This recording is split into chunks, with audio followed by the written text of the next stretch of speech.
We're gonna watch Gamescom together.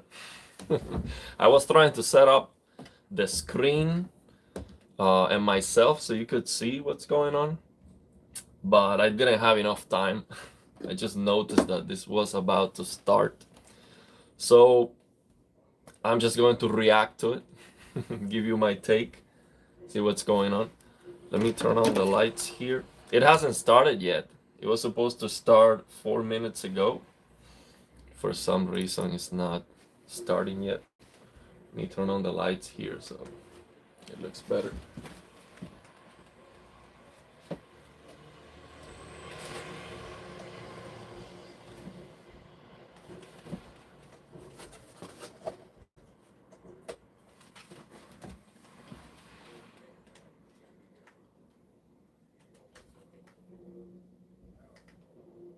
It's trying to set up the lighting. Okay, so that's now better. Hey, how's it going? Hey, because of you, I was going down the rabbit hole of TVs and displays. Me too. How's it going, Sanchez and Jari Jovi? Yeah, let's see what we can get from Gamescom. They are announcing here on the thumbnail Alan Wake 2, Assassin's Creed Mirage, Black Myth Wukong, Call of Duty Modern Warfare 3, Cyberpunk Phantom Liberty, Mortal Kombat 1. So, yeah, and let's see if we have any surprises. I hope they show something new. What do you think of the new 240Hz 32-inch 4K OLED? Which brand? Is that a WRGB OLED with a glossy finish? Is that the 4K OLED that has 480 Hz options at 1080p? What's the brand of that one? Yeah, of course I'm excited. 240 Hz 4K. That's definitely a huge deal. Very, very important. We definitely need that. I don't know, AAA games don't excite me no more. Yeah, I mean, we have a lot of, not a lot of great experiences lately, but yeah, it's gonna happen. We're gonna get good games eventually. 32-inch OLED sounds nice. ROG, so an Asus ROG with the MLA, 240 Hz, 4K, 32-inch. That sounds very good to me. That sounds very good. The thing is, for monitors, unfortunately, WRGB OLED monitors are coming with a matte finish. That's not acceptable on a premium display. That's $1,000 plus. A matte finish is for cheap office monitors. It's not for premium displays. A glossy finish is better. There's no question about that. It's so much better. And I don't understand why they think that monitors are supposed to have a matte finish. That's just terrible. I mean, you shouldn't be concerned with, when we're talking about premium, you shouldn't be concerned about trying to diffuse light or none of that, because you should be on a dark room. So a matte finish is gonna have grain related noise, like because of that coating. Even if you are in a dark room, they say that these premium displays, they look like grainy a little bit, like a film grain effect or something like that. It's just not as good, man. Not as good. It affects the vibrancy of the colors, everything. So yeah, it's a no-go for sure. This is about to start. Pre-show in 27 minutes? It was supposed to start now. 27 minutes, why? I think this has been delayed. They said they were about to start. Well, we're gonna have to wait 27 minutes. I mean, I have to go, let me tell you, I have right now Let me see what time it is. 12. I have 3 hours. But I didn't want to, I didn't want to do a live stream that was 3 hours long. I was expecting this to start and it was supposed to last 2 hours. But yeah, let's see. Regret buying. So Jaijirobi 17 says, I regret buying a 4K Philips with LCD and matte display. Well, it depends on the price, man. You get what you pay for. How much did you spend for that display? It's not that LCD is like non-acceptable. The local dimming stuff is working very well, and I've seen it on the store. These new mini LED TVs, they are looking very good. Actually, I am moving right now. I'm moving this month, and where I am moving, there is an LCD TCL TV, which is fairly new. I'm not sure about the model yet. I saw it, but I didn't test it or anything. But I'm gonna test that one, and I wish it is a QM7. Man, I wish it is a QM7 because that's a good TV, I believe, or a QM8. Now it's not gonna be a QM8 because it's too new. I don't think it's that new. But I'm going to test that LCD from TCL. The options and the menus, the options available, there should be similar on all the TCL TVs. So I'm definitely gonna share some good tips for that. Let's see what we have here. What do you think of dual layer LCDs? They are fantastic. Very, very good idea. I don't understand why they are so expensive, the reference monitors. I guess that I don't know why they are so expensive. Dual layer LCDs are just 2 layers of LCDs. Of course, is the power considerations, the heat dissipation of that, it requires some engineering. But it's basically, so for LCD screens, you have a layer that has the picture and then you have the backlight.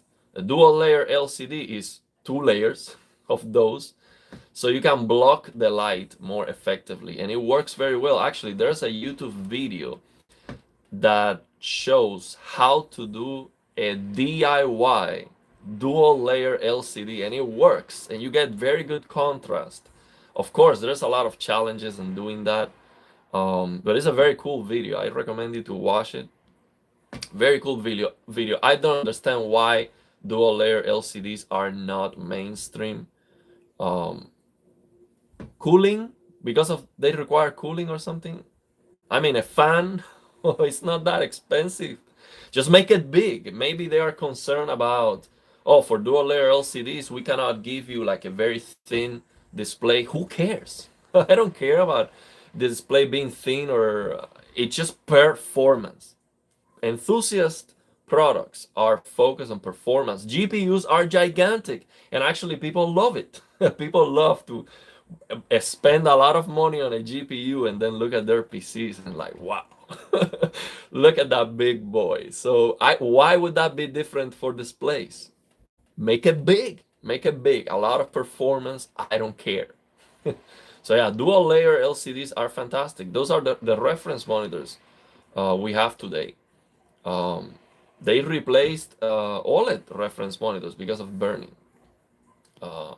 Because the reference monitors, they do need to have a lot of full screen brightness, so they can follow the EOTF. They can follow it in all window sizes. So you have a reference monitor that's able to do 1000 nits full screen, and of course 1000 nits on any window size. So you have not perfect, but you have as good as possible HDR accuracy. Okay, because HDR accuracy on a 10% window only is not HDR accuracy, because if the scene is calling for 600 nits full screen and the display cannot do that, then you cannot have it. With dual layer LCDs, we can get that full screen brightness power. That's very important for HDR. Very, very important.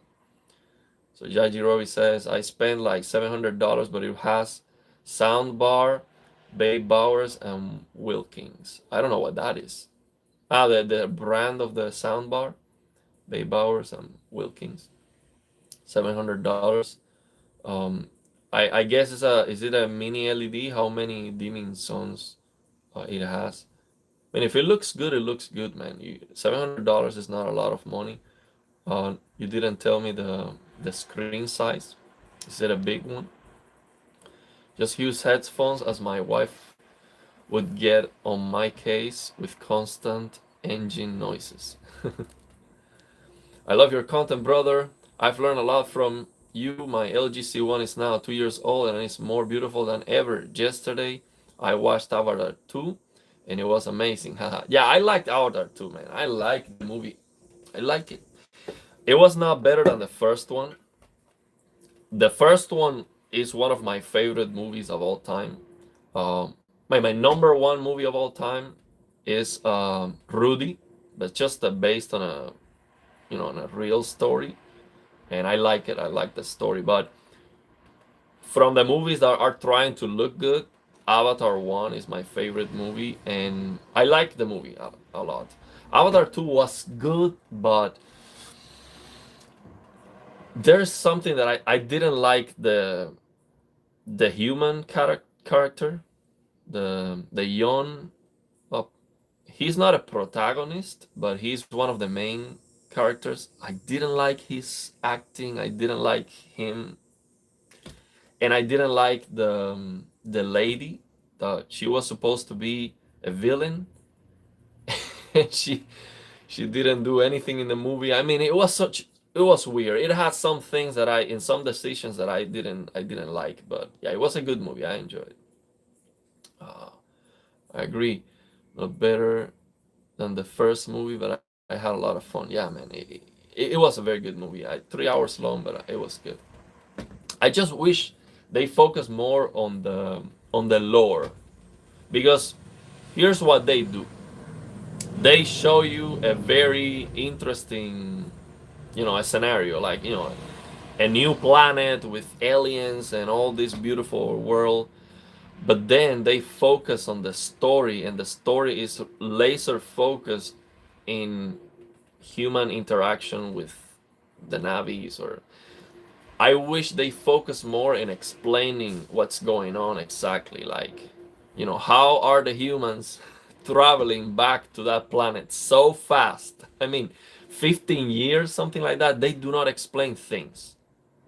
And what I enjoy about science fiction is when they actually try to give a scientific explanation of what's going on. So you can get immersed into, okay, this is something that might happen, instead of focusing on the love story or something like that. But when they do it right, like in Avatar 1, and they focus on that love story, and they do an amazing job, then yes, I really enjoy that. And I think that Avatar 1, they just hit it on the nail with that love story. It was just insane.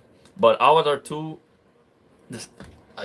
I was more interested about the world and the underwater, and to know the species and understand all what's going on, that what was happening, because I didn't even like a lot what was happening. So yeah, Avatar 2 was a good movie visually, but story-wise, it was mediocre. Yeah, Hollywood and Disney is dying. Exactly, think the same.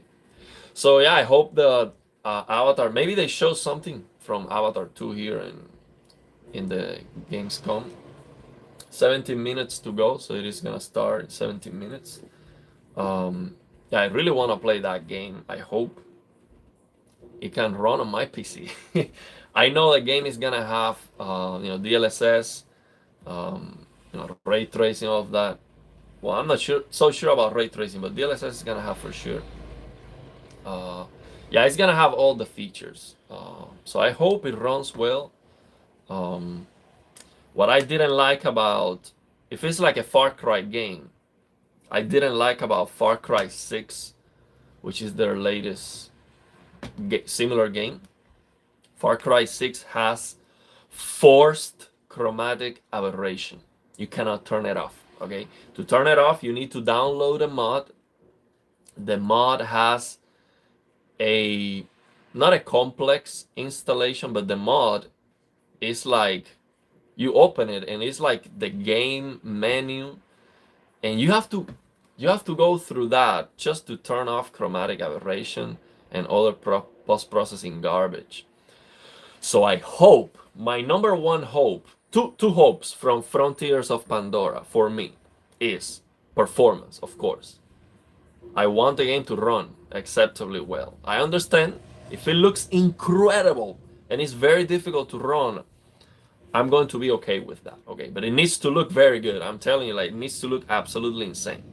But then my second complaint would be my second worry about Avatar's Frontiers of Pandora is that because it is based on the movie and we have James Cameron supervising maybe or giving his opinion or whatever, that the game is gonna be full of post-processing garbage coming from the movie industry. That and you cannot turn it off like Far Cry 6. That's my concern. That you have to wait. So here you are. You just installed the game. You cannot turn off those post-processing garbage effects, and now you have to wait for the modding community to figure it out. And in Far Cry 6, it was not easy. It was not just opening like an .ini file and changing something on the config. It's not like a quick search. Oh, just type this in on this file and you're good to go. You have to wait. So that's my concern. I'm gonna have to wait for those post-processing garbage to be turned off, basically. Aside from that, man, I think that game's gonna be pretty good. I hope it is not like boring, like it is just repetitive stuff. But let's see. Let's see what happens. 14 minutes to go here. I wanted to make this live stream and show the screen, but I couldn't figure it out, and I thought it was gonna start earlier. But next time I'll do it. So if I can do something like the big channels do. The big channels that do reactions, they have the event and they have their faces on the corner. I can do that. I have the camera, I have the microphone, I have the capture card, I have everything necessary to do that. I just didn't have time to set it up today. Do you agree that GTA 6 is going to be the most ambitious game ever made? Will it pay attention to HDR since the last Rockstar game, Red Dead Redemption 2, the HDR is horrible? So here's what I think about GTA 6. It has to be. It's not my opinion. GTA 6 has to be the best game ever created on every single aspect. Like, there's nothing on any other game that is superior to GTA 6. Okay? That is my take. It has to. Okay? They have unlimited resources. There's no not studio that has more money than Rockstar and Take-Two Interactive and all of that, the publisher and all of that. There's no studio with more talent than them. They have all the talent, all the money, all the time. They've been working on that thing forever. It has to be incredible. Okay?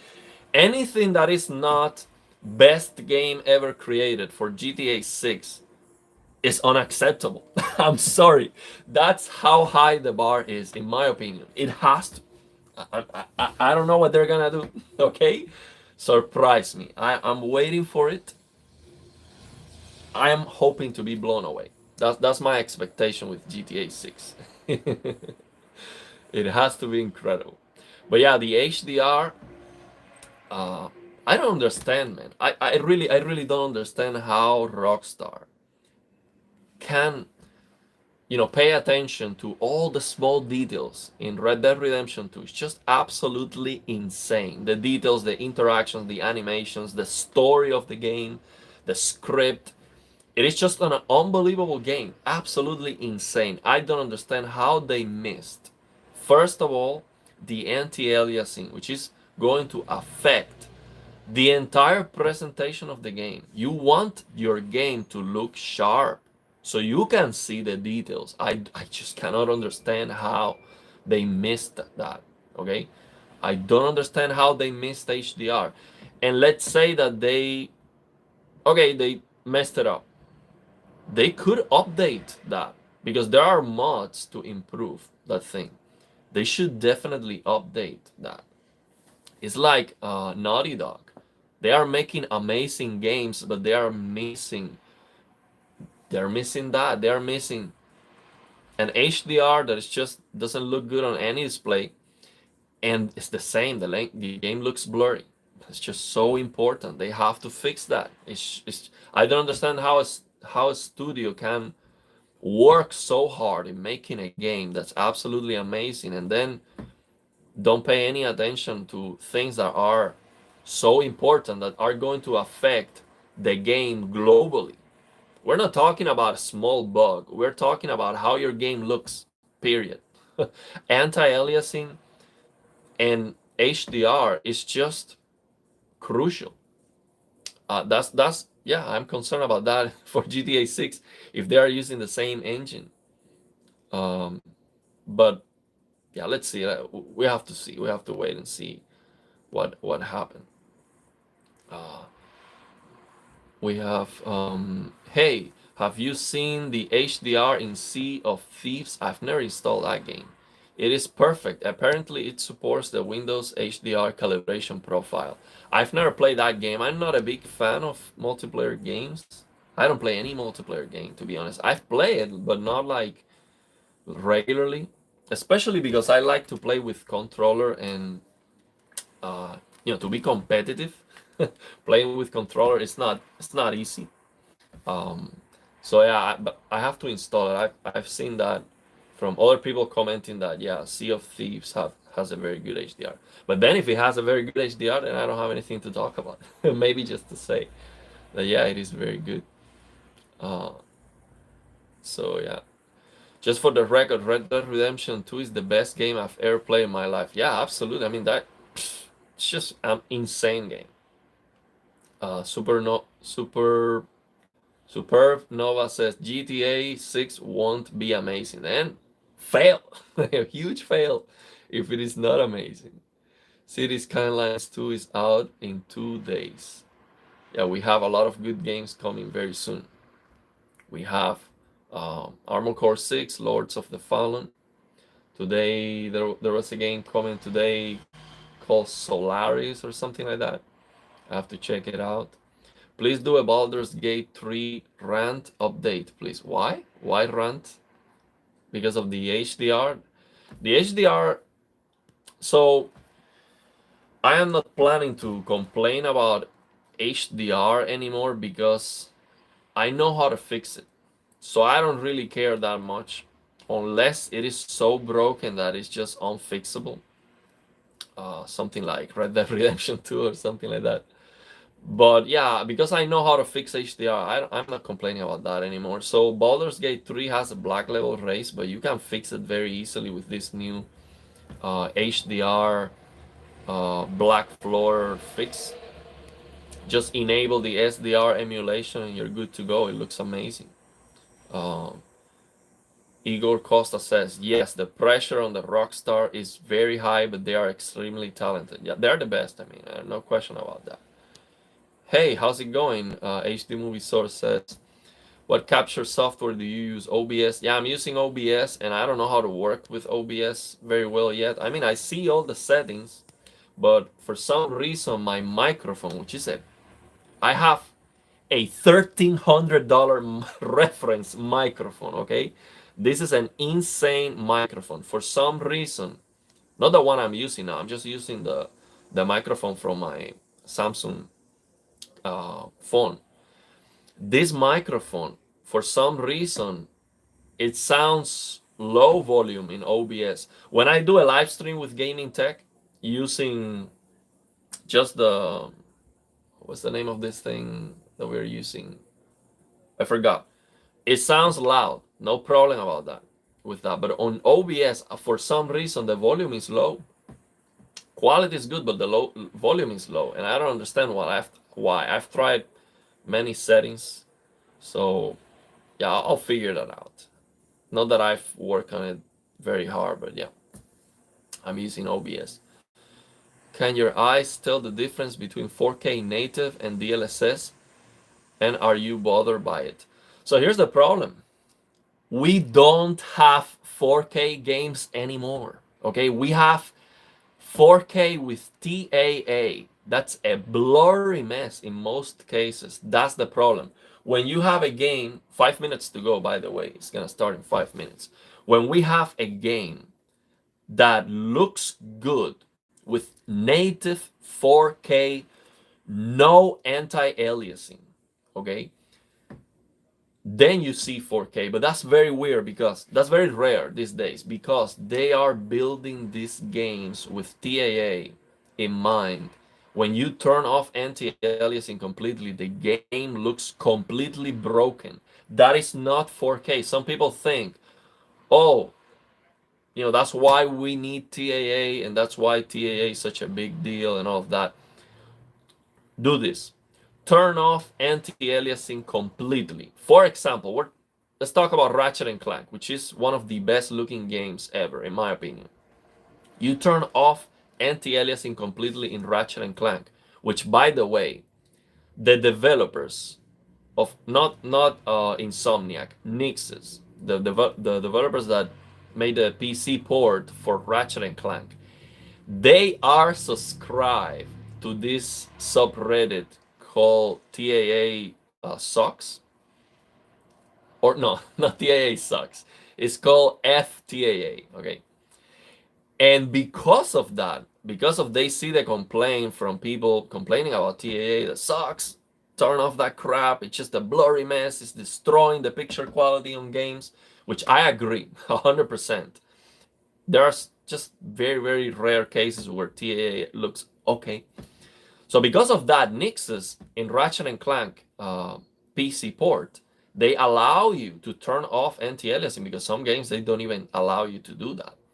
But when you turn off anti-aliasing completely in Ratchet and Clank, the game looks broken. Okay, and it shouldn't. The reason why the games are looking broken when you turn off TAA is because they are built exclusively for TAA. So because it's using this temporal data and all of that, you don't get the real resolution you should be getting. Okay, so conclusion, the reason why DLSS quality looks better than native sometimes, and it does, and the reason why it does is mostly because of the LOD bias. It looks sharper on the distance than native rendering sometimes. The reason why it is even comparable is because you do not have 4K resolution with TAA. 4K is 4K, no anti-aliasing, and you shouldn't see aliasing all over the place and the picture look horrendous. That shouldn't be the case. There are some games that you turn off anti-aliasing at 4K and they look fantastic with minor staircase effect, which I much rather I prefer. Okay, so that's the reason. That's why Nvidia can advertise, oh, better than native. That's not native 4K. I'm sorry. That's 4K with Vaseline on the screen. Okay, that's not native 4K. Native 4K, true pixels, it looks amazing. Okay, and yes, you do have a minor staircase effect, but it's not supposed to look broken. That's the problem. So yeah, that's my answer to that. It is not as good as they are painting it. You all know that Laszlo Jones is gone, right? Is that a developer from Rockstar? Maybe is that the developer? Is that the one who made the script of the game? I'm not sure. I know that there is a writer from Rockstar that left the studios, something like that. So I'm not sure if that's what you're talking about. EGS Store is ruining the game industry. Epic Games? ESG, Epic Games Store. Why? Because they're giving away games for free? Been watching your videos for a long time, says Roy Henry. I'm on my dad's phone as I'm always on my PS5 YouTube account. You can't chat or MSG and it's stupid, bro. I play Warzone. I need best settings for my C1. Warzone is very good. I have the HDR in Warzone is very good. I have a video. It's a very old video. I need to check it out again. But the HDR was very good. But from what I've seen now, it might still have a little bit of black level race. So what I would recommend, I can do another video. I might do another. I might revisit Warzone because I know it's a very popular game, just to see if it has black level race now with this HDR analysis tool. But it was very good. The settings are HGIG and just change the in-game slider. But I think I've been getting some complaints. The show is about to start in 30 seconds. I've been getting some complaints with Warzone on that video I made because it seems like the PS5 version the HDR is not as good as on the PC for some reason, or at least it is different. So the settings I am recommending for Warzone are not applying to the PS5 because you don't have those HDR settings on the PS5. It might be supporting the system level calibration. So I might not be able to help you with that because I don't have a PS5. But watch the rest of the videos. When I make these videos, I try to explain why. So even if you don't have same TV or a PC, you can still get something out of it. And for example, with the things that I've shared, I am sure that right now I get a PS5 or an Xbox Series X and I can figure out the settings immediately. Immediately, no time, even without having the HDR analysis tool, without having anything. I can set up the settings because it's the same. It's the same thing. It doesn't matter which content. Even if it's movies, you can still look at it the same way to change the settings. So yeah, this started. There's someone speaking. See when they start showing up games. I believe so. Ron Jomar says they're showing a game that's just a 2D game. Not interested. Streets of Rogue 2. Let me see. It's coming here. So Rogue. Okay. Ron Yomar says Immortals of Avion, big AAA game without HDR is a shame. Yeah, not only without HDR. I saw the gaming tech video. The game has broken SDR. It has like a bug on SDR. Terrible, man. Terrible. Like, think about this. As a game developer, you are incorporating this Unreal Engine 5 features, Lumen and Nanite, for your game. And those features, so that level of fidelity can only be enjoyed on a very high-end gaming PC. Period. So who is going to have a very high-end gaming PC and play on SDR and have a display that doesn't even support HDR? That doesn't make sense. Anyone with a very high-end gaming PC has at least an LCD gaming monitor that has HDR, man. It just doesn't make any sense. And in my opinion, if you're spending, $3,000 plus on a PC, you should absolutely have an OLED, okay? A self-emissive display in the future if we have a different technology, or at least have one of these LCD monitors that are mini LED, that they are very bright. So maybe you, instead of enjoying the perfect blacks, you really want that ice searing brightness, which is very good. You should definitely have that. So period. Anyone with a high-end gaming PC has an HDR display. How? It just doesn't make sense as a developer to incorporate those high-end features and not have HDR. One thing it just doesn't make sense. It's like Cyberpunk. focus on ray tracing features, which are amazing. They look very good. Okay, I agree. And NVIDIA keeps working on that. So right now they released DLSS 3.5, which is basically a DLSS improvement for ray tracing, and this is actually going to be supported on all RTX GPUs, including the 20 and the 30 series. Okay, so this DLSS 3.5 is going to replace the denoiser, something like that. It's basically the denoiser. That means that you are not going to do ray tracing for every single pixel on the screen. And so the pixels that are not being ray traced or something like that, there's a denoiser, something to fill the gaps, basically. And NVIDIA is now using AI to improve that denoising process. So now with DLSS 3.5, the ray tracing is going to look better. Okay, and they are showing, it's not out yet, but they are showing that on the slides, and Cyberpunk is their test, basically. Cyberpunk is the NVIDIA benchmark right now. They are developing new features and they are working with Cyberpunk. How? Explain me how NVIDIA, which is they are focused on giving you the absolute best picture quality. They have nothing to do with HDR, but how NVIDIA is constantly working on making Cyberpunk look the best. And the CD Projekt Red, the developers, they are working with NVIDIA together to implement this thing. How are they missing that the HDR is broken? Explain me that. You want your game to look the best, okay? You want your game to be the best looking game on the market. And I think that they are accomplishing that with path tracing and all these new features. HDR needs to be fixed. HDR is going to impact the entire presentation. It doesn't make any sense to just SDR and let's focus on ray tracing. It's stupid. It's just crazy. And if they don't notice that Cyberpunk HDR is broken, I just goes beyond. I just don't understand. It's just incomprehensible. I'm sorry, because everyone knows that Cyberpunk HDR is broken. So yeah, that's my take on that. I just don't understand.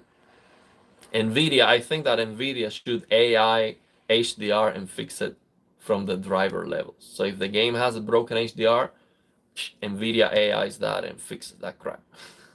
It's not that difficult. I mean, Lilium, which is somebody who started learning about reshade, he told me he started learning about reshade in December last year, okay, less than a year ago. It's an individual. He studied. He just read a bunch of books about HDR and all the standards and all that stuff. And he figured out a shader, this HDR black floor fix shader, that with one click, you almost fix HDR gaming completely. One click, this SDR black floor emulation. So how can these huge companies, it's just, I just don't understand, man. It's just nonsense. It's incomprehensible how they don't figure it out. So yeah. Let's see what else we have here. See, I believe that at the time they started making the game, HDR was not that popular. The game took 8 years to make. Yeah, he's talking about Red Dead Redemption 2. Yeah, there was no HDR when they started making that game for sure. They just added this lazy HDR implementation. Oh, this is going to be, I see Jeff Keighley is not on stage. He's just at home with a webcam. Oh, I thought it was gonna be like a normal show as always. So yeah, man, that's sad. I don't like that. That's why E3 died, because they wanted to do it on stage, which is better. I much rather have a show like that. So yeah, that's sad, man. Let's see what they show. Is this a Stalker? I think this is a Stalker. No, there's a car. No, that's not Stalker. Okay, let's see what else we have here. No, this is not Stalker.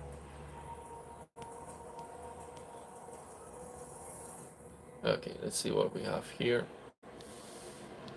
I'm trying to read all the comments. Rocket League is a controller game. Been using HDRG with that HLG HDR best. I can get it to look, but can it run any smoother using True Motion thing? End Zone 2. This is a new game, it seems. Yeah, I am only interested on gameplay trailers. So if they don't show gameplay, they are not showing anything. I'm sorry. So yeah, I'll pay attention when they show gameplay. I've been using HDRG. So HLG, I'm gonna try to fix HLG colors using the calibration on the service menu. Because I believe I can do it now. I believe I can fix the colors, at least a little bit, so they don't look so messed up. Yeah, I'm gonna work on that video because I know there are some people still using HLG. I no longer. They are showing a VR game. Looks like Doom 1. So there are some people that are still using HLG because they're playing on a console for example, an Xbox doesn't have HDR always on. So if you have an SDR game that doesn't support auto HDR, then yes, HLG is your only option to get a brighter picture. Especially, I don't like how dim the HDR is on this LG C1. It's not very bright. So yeah, people are using HLG. I no longer use it on the PC because we know better tricks now. But it is an option. It is an option, and you can give it a try. Yeah, so you can improve the motion clarity with HLG. You can use dynamic tone mapping to get more brightness. That looks the worst, but it is the brightest for sure. It's very bright actually. So dynamic tone mapping with HLG, you can use OLED Motion Pro High at 60 FPS, 60 frames. I would try to avoid using True Motion thing if you can get 60 FPS, just because of the input lag. It is better OLED Motion Pro High 60 FPS, 60 Hz because the input lag is better in Game Optimizer mode. But you can always give it a try and see if it looks better to you. True Motion, you can use D-Blur 10 OLED Motion Pro Medium for 60 FPS, 60 Hz games, and D-Jutter 10 OLED Motion Pro Medium for 30 FPS, 60 Hz games, 60 Hz output. It works. So that will be my recommendation. But for that to work, you need to have HDMI on console mode and then use the picture mode Cinema Home because it is brighter. I would recommend that. Let's see what else we have here. I'm back on the comments. Let me read one of the most recent comments. I will read all of them. Are you streaming Gamescom? Is about to start. Yeah, I have Gamescom here on my TV, but I am not gonna be able to have it on the screen because I'm not using OBS. I'm using my phone. So yeah, it's a bummer. I wanted to have it on the screen. Next time I'll try to. I will do it next time for other events that I want to do this.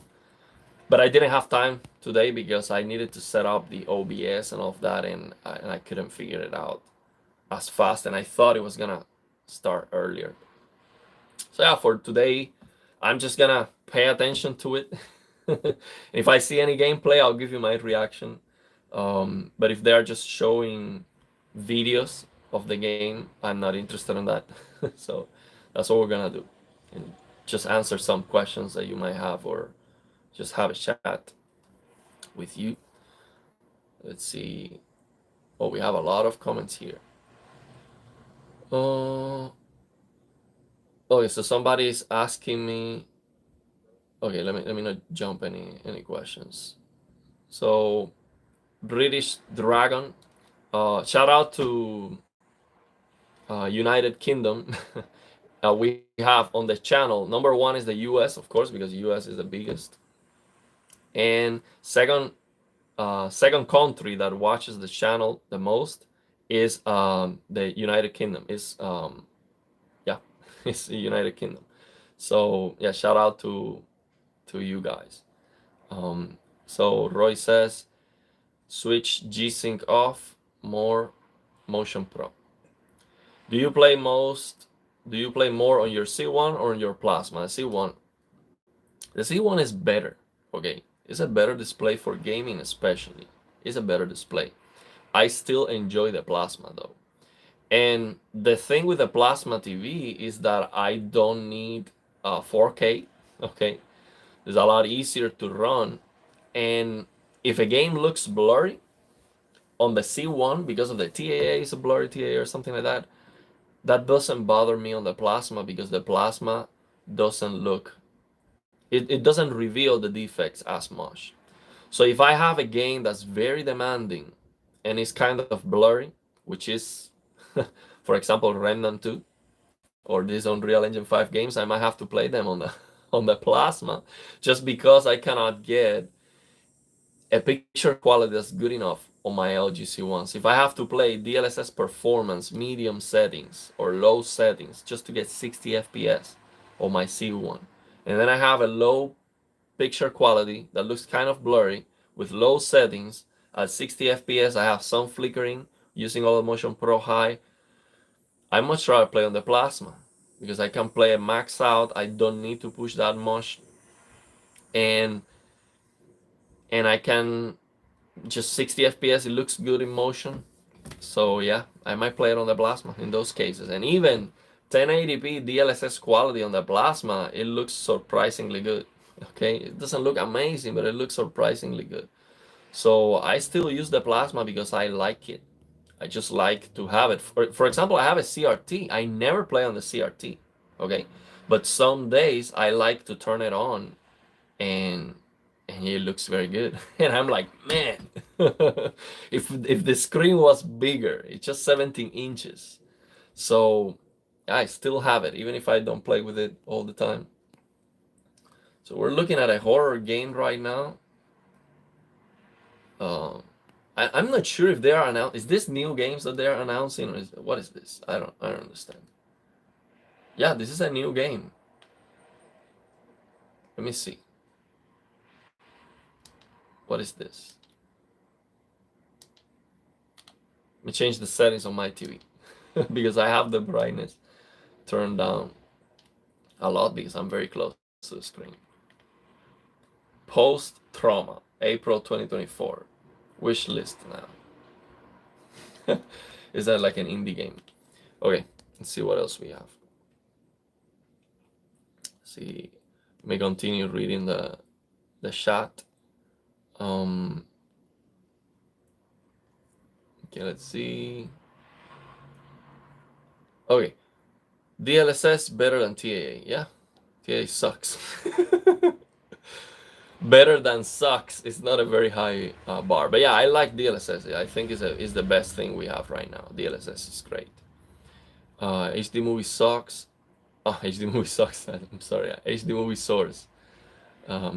You can click the three dots next to the microphone in OBS, add a compressor with 4:1 ratio, and add as much output gain as you need to sound normal volume. Oh, thank you for that. I'll definitely give that a try. Thank you for that. Yeah, I'll definitely give it a try. I just don't understand why, if I just use the NVIDIA broadcast and record something, it sounds amazing. I mean, it sounds like true to life. This microphone that I have, when I use it, it just sounds like me. I'm talking about reference quality audio. It sounds exactly identical to the tone of my voice. It's just incredible. And I have so many settings on this microphone. It's just insane. It's a very, very high-end microphone. So I definitely want to learn how to use it. It just sounds too low when I use OBS. Roy Henry says, cheers, bro. If you can make a video, I appreciate it, buddy. Okay, well, let me know which video you want. I'll do it if I can. TAA look okay in Baldur's Gate 3 for me.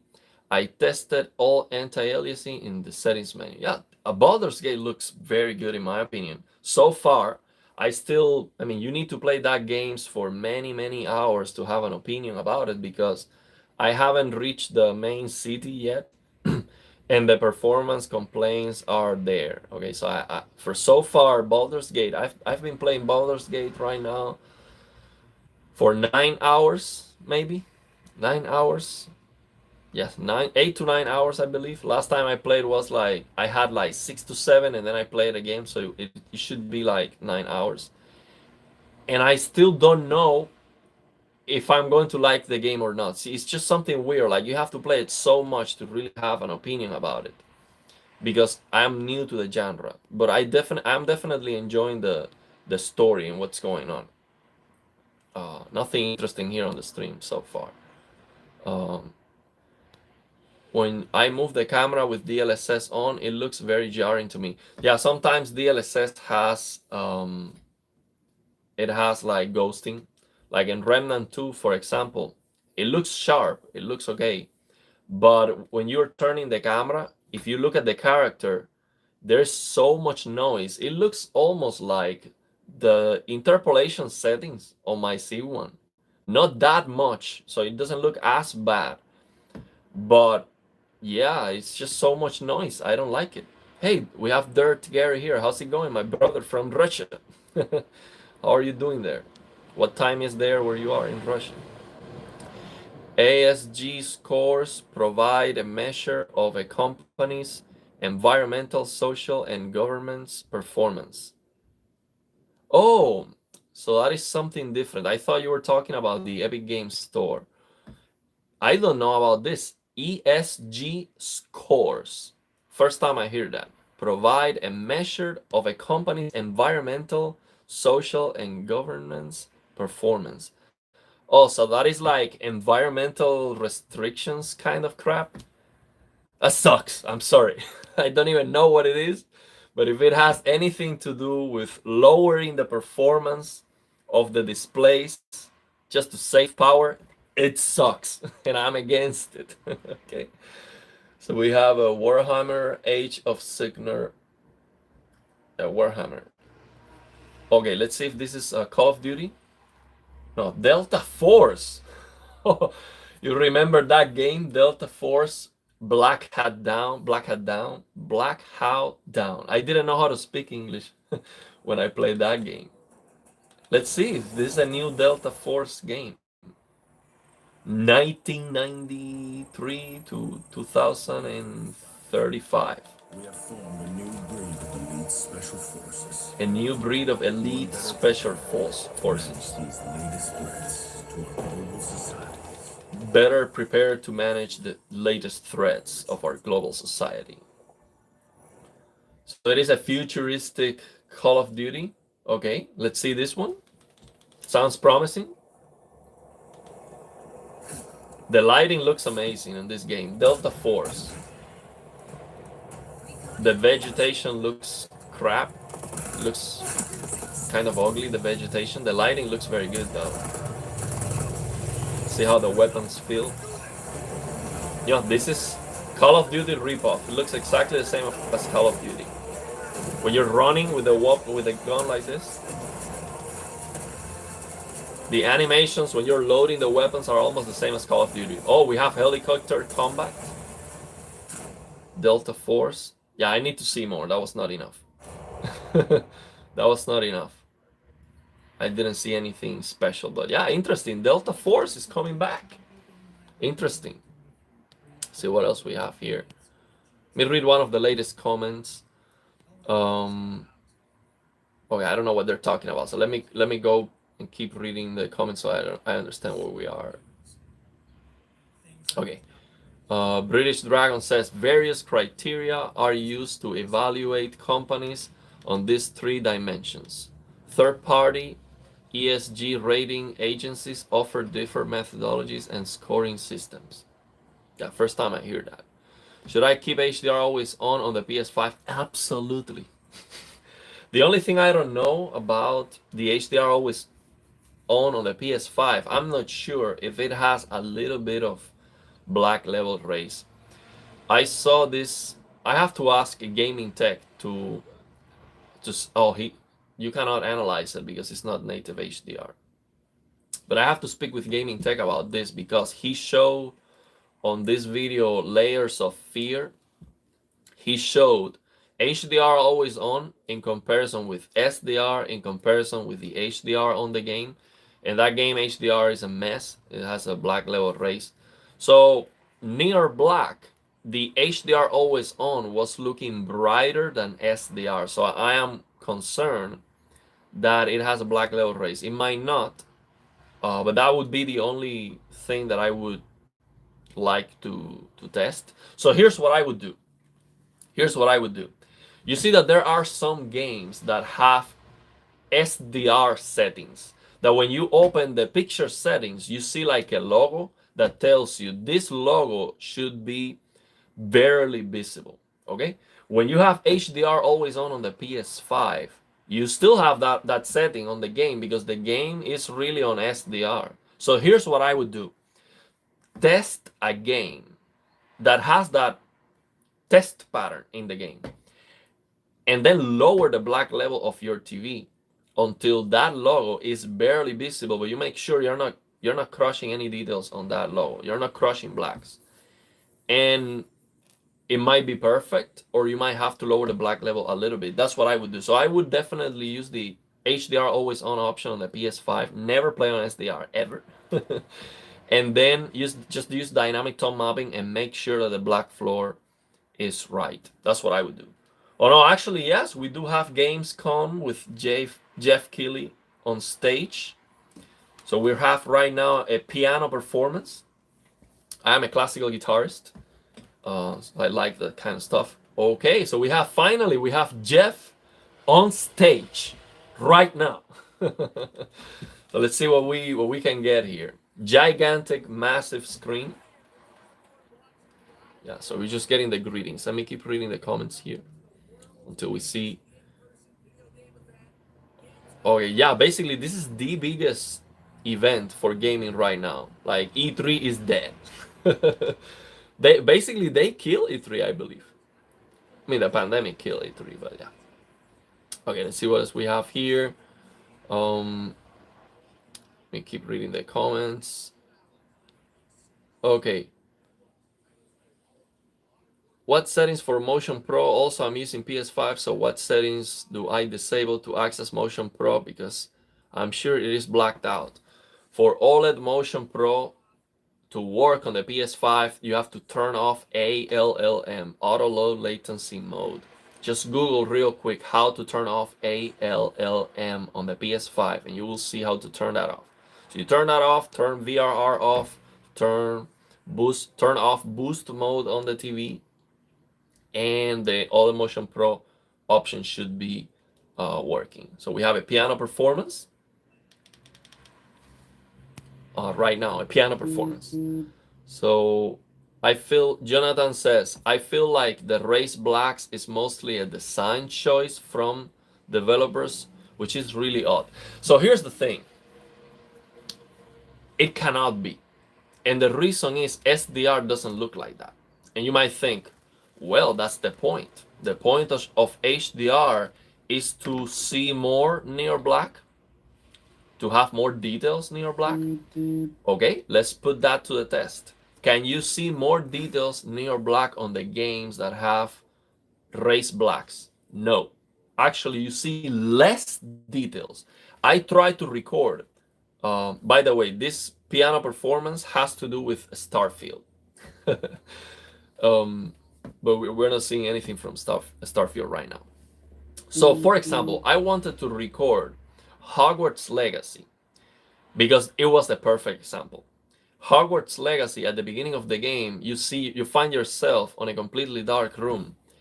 And because the game has the black level race, you cannot see very well what's going on. Everything is raised, so it looks bright, but you cannot see the details, okay? Once you lower the black level, so it is perfect, everything is visible. It's just amazing. Like, I've never seen any game where you can see so much details near black. It's absolutely incredible.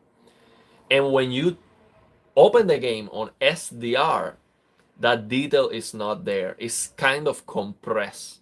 and you can definitely see that it is not 10 bits. You definitely see that it has a lower bit rate. Like you watching a low bit rate movie is the same thing.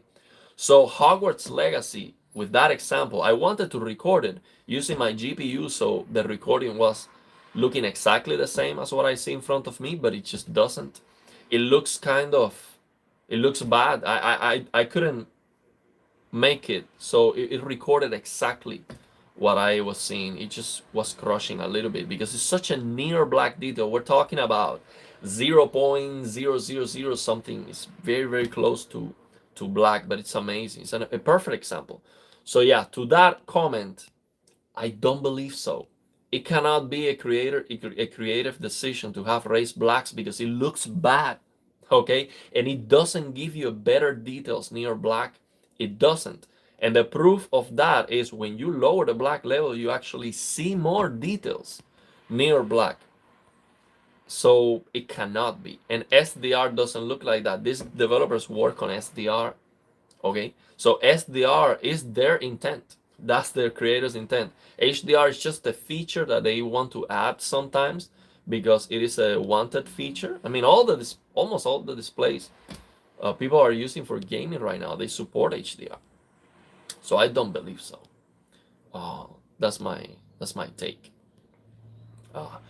Agent Buckshot says, how would you guys say backlight strobing IPS monitors like the ViewSonic XG2431 compared to CRT, plasma, OLED, motion clarity, and visuals? The motion clarity is better on that LCD monitor. It's better. It can have less than 1 millisecond of persistence. The problem is the picture quality. The contrast of the OLEDs, of course, is perfect contrast, perfect blacks, the color saturation, everything's gonna be better on the C1 in terms of the picture quality, but the motion clarity of the ViewSonic should be better. The other thing that should be different on that monitor is that the motion clarity is different depending on where you are on the screen. So the motion clarity on those backlight strobing monitors is not the same when you are at the top of the screen, at the middle of the screen, and at the bottom of the screen. And you have better motion clarity at the middle of the screen. And that is something that NVIDIA tried to mitigate, to reduce with ULMB 2.0, and they achieved a much better result, but still not perfect. So that's not a deal breaker. It still has better motion clarity. And yeah, motion clarity is limited by persistence. If you can reduce the artifact, the crosstalk on that monitor with the right settings, because the best thing about that monitor is that you can actually change the pulse width and get reduce the persistence as much as you like. I believe so. That's the model that allows you to do that. I believe so. The Blurbuster's chief was involved in the development of that monitor. I believe. I might be wrong from what I remember. Oh, we have Todd Hogwarts on screen right now to hype up Starfield. See what he says. See what he says. Hope he doesn't say. Hope he doesn't lie. We have a lot to talk about with Starfield, but first of all, is this true? This is your first ever time at Gamescom? This is my first Gamescom, and you were right. You said how great the crowd is here, and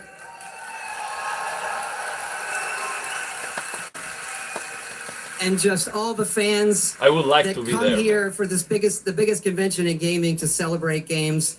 And I figured, it is our first new franchise in over 25 years. So if I was going to come, it's for Starfield. A franchise, so they are planning welcome you to Gamescom in Germany, and we're all very excited to step into this new world, Starfield, and the next week early access.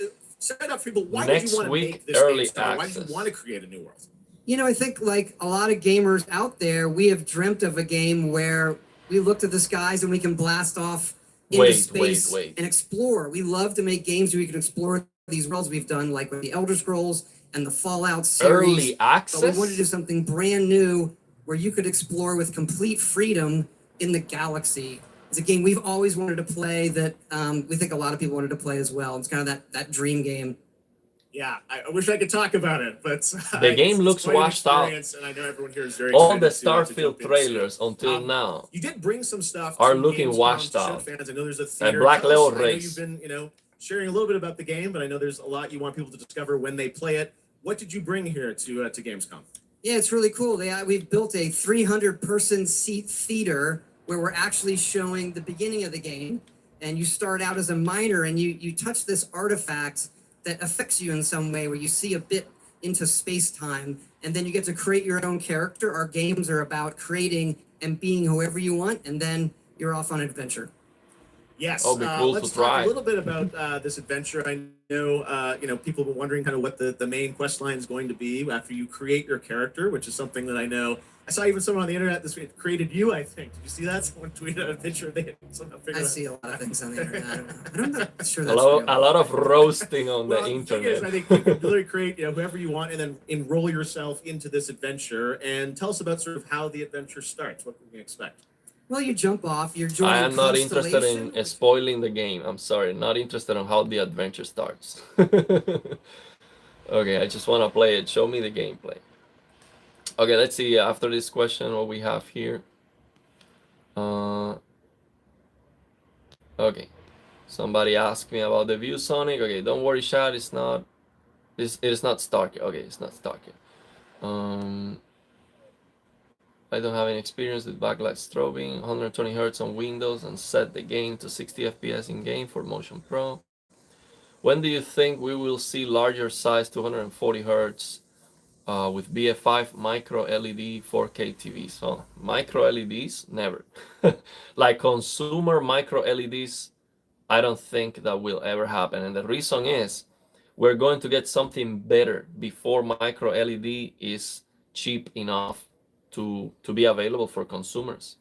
So nano LED, I believe it is. Okay, let's see it's gonna come first and it's gonna be cheaper and it's gonna be better. So micro LED is not gonna happen. Oh, we have a new, what's the name of this game? Love this game. I love these games. What's the name of Little Nightmares? Little Nightmares. This seems to be, yes, definitely. This is part 3. Amazing games. Love this Little Nightmare games. Very, very, very nice games. It's a side, so it's 2D but 3D at the same time. It has, you go sideways, but it's kind of 3D. But sometimes you go in all directions. But the camera doesn't move. It's like it moves along with you. But it is a very cool game. It's a horror game, but it's not designed to scare you. It just has some puzzles and a very nice story that you see through environmental storytelling. Little Nightmares. Very, very, very, yeah, absolutely gonna play this game. Little Nightmares 2. Great game. Little Nightmares 3. And great game. Now are Corley and Lucas from Bandai Namco to tell us more. Lucas, thank you so much. Yeah, great game. Let's see what else we have here. Gamescom to announce another. Definitely gonna play that game. Jeff, yeah, it's really great to be back. We're very excited to announce Little Nightmares 3 tonight. The franchise has a long history. Okay, so we see. That's where we announced the first 2 games so far. Okay, so to answer the question of the 4K 240 Hz black frame insertion, perfect blacks basically. That's what we need. We need a very bright picture with amazing motion clarity and perfect blacks. That's what we need. Okay, which technology is going to get there first? I believe nano LED is gonna get there first, because it's going to come out. Nano LED, the promise is that it is very cheap to manufacture, and that's amazing. Okay, so once nano LED comes out, that's just gonna blow everything off the water. Like nothing's gonna come even close. So yeah, but the next thing I believe it could give us an incredible picture would be maybe QDOLED with the phosphorus blue.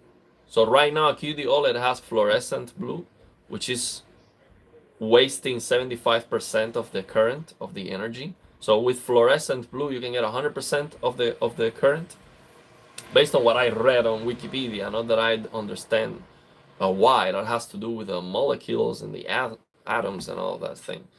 But basically, a QD OLED with phosphorescent blue. Right now it is fluorescent. It would be brighter, and it can be 240 hertz, and maybe they can implement a strobing. It would be insane. Amazing colors, tremendous brightness. I mean, just that would be incredible. I'm not sure if they're going to give you like a huge jump in performance from one year to the next. It's gonna be slow. It's gonna be slow. They don't want to give you an amazing TV right away. I mean, we have very good TVs, but they don't want to give you like something that, okay, Wulong. They don't want you to have something that you will never upgrade from. Here is a brand Black new Myth look Wukong. at the gameplay of this incredible Next year, RPG. this game is coming next year, summer next year, I believe. But we've seen so much of this game that I am confident this game is gonna be amazing. Okay, we have some music. Let me turn this down a little bit so we don't get copyright. So this game is gonna be on Unreal Engine 5. Okay, that's concerning. Okay, so I hope that Lords of the Fallen it runs very well, and it is an indication of how good this is going to run too. But I don't know, because I see them trying to push the lighting, the physics on the game. Like, you have this snow battle where the snow deformation is completely transforming the environment, and now we have this fight with the tiger on the water. You are like in a small pool with shallow. The water is shallow, and the water is changing, and the water is bouncing and depleting the pool, and it's just insane. So I see a lot of features that they're trying to implement to make this game, Black Myth Wukong, look absolutely insane. So I hope the performance is good, because it's not supposed to be open world, so that helps. But yeah, mainly the combat system in the game seems to be pretty good. And this is one of those games that I want to play so bad that if it comes out and it performs like crap, I might upgrade my PC and say, okay, yeah, I have to. Because I really want to play this game. It seems to be pretty good. So I love the way you're blocking the attacks with the staff, blocking all the attacks. It's the combat system seems to be pretty good. We have parries. It seems so fluid and dynamic, and the enemies, the monsters, the bosses, they're very creative, very different. The lore of the game seems to be pretty interesting too. So yeah, just looking at a brand new trailer right now. It seems like we're not getting gameplay. It was just cinematic. Yeah, nothing new. Nothing new. This seems to be a different trailer now. Nothing new. This seems to be a different game now. Halo? What is this? A horror game. Okay, let's see. What else we have here? Okay. Let me read the rest of the comments.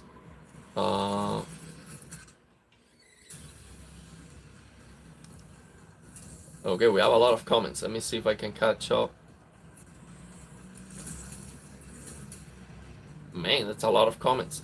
I don't want to miss the comments. Okay, so I'm happy with Reshade, HDR Lilium tool. All HDR in games have been fixed. Absolutely, man. This is a game changer. Killing Floor 3. I've never played the part 1 or 2. Okay. My S60 Plasma is just awful for gaming. Dark, slim, and bleak with high input lag, 35 milliseconds. it has 48,000 hours into it, so it is brightness has been creamed by over 20%. S60 plasma. ST60 plasma. Panasonic ST60 plasma. That's one of the best plasmas.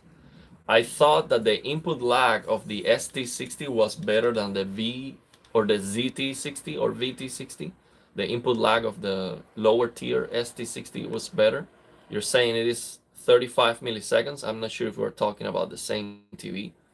But yes, plasmas lose brightness over time. So he says this plasma has 48,000 hours and he thinks that's 20% less brightness. I'm not sure about that. I don't think. Why do you think that's the case? How do you know is that that's 20% less brightness? That seems too much of a downgrade for that.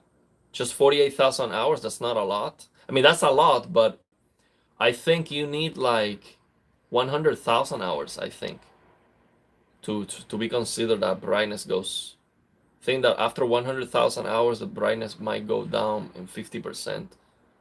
So yeah, you might be right. Yeah, you might be right. But let me know how you made that calculation. British Dragon, I'm using a PS5 running 120 Hz on my LG C1. I can't use Windows, lol. If you use 120 Hz output on the PS5, the motion clarity settings are not going to work unless the game is 120 FPS like Call of Duty. So if you play Warzone 2 120 FPS, 120 Hz, you can use OLED Motion Pro High. It's gonna look fantastic. But if not, if the game is 60 FPS on the PS5, use 60 Hz output. You need 60 Hz, 60 FPS to get OLED Motion Pro High to work, or even interpolation if you want to try de-blur 10 OLED Motion Pro Medium, HDMI, console mode, cinema home. Try that. Okay.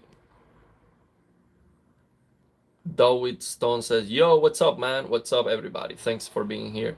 CRTs are a godsend for retro gaming, especially the 8 to 16-bit generation. I still have a Sony 27-inch CRT on standby. The motion is incredible. Man, 27-inch. Nice. Is that a monitor or a TV? What's the resolution? Can you connect that to a PC with an adapter?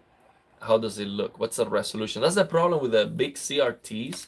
They are usually TVs and they don't have the high resolution that the monitors have. But then the monitors are a smaller screen size. So yeah, man, that's a shame.